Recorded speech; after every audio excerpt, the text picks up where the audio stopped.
నవరాత్రులు చేస్తాం కదమ్మా వినాయకుడికి. ఈ రోజు నేను అలసంద వడలు పెడుతున్నాను.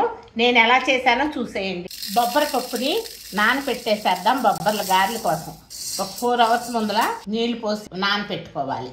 బొబ్బర్ల పప్పు బాగా కడిగా, నీళ్ళు ఏమీ లేకుండా జల్లి బుట్టకి ఇలా వడవేసాను. కొంచెం కూడా నీరు ఉండకూడదు, తొందరగా బొబ్బర్ల పప్పు మెత్తగా అయిపోతుంది.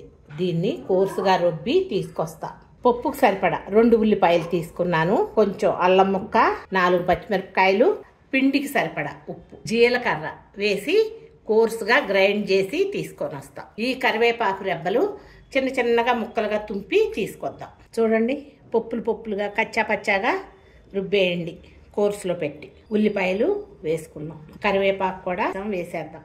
ఉప్పు, జీలకర్ర, అల్లం, పచ్చిమిరపకాయలు కోర్సులో పెట్టి గ్రైండ్ చేశాను కదా, ఈ పేస్ట్ని కూడా వేసేద్దాం. కొంచెం కూడా నీరు పోయొద్దు, ఇలా కలిపేయండి. మొత్తం అంతా కలిపేసి ఇప్పుడు ఉప్పు చూసుకోండి. ఇందాక వేసాం కదా మనం గ్రైండ్ చేసేటప్పుడు, ఇప్పుడు ఉప్పు చూసుకొని సాల్ట్ వేసుకోండి. ఈసారి ఇలా కలిపేసి ఇట్ట ఉండ చేసుకొని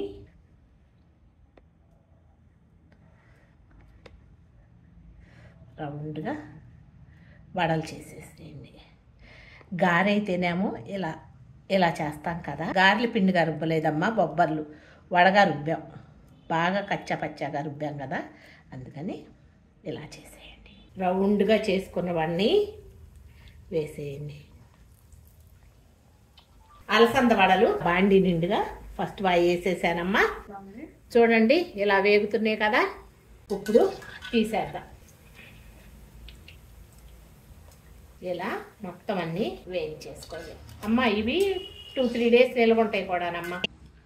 చూడండి, లైట్ గోల్డెన్ బ్రౌన్లో ఉన్నాయి, లోపల కూడా పైన క్రిస్పీగాను లోపల ఇట్లా సాఫ్ట్గాను టేస్టీగా ఉంటాయమ్మా.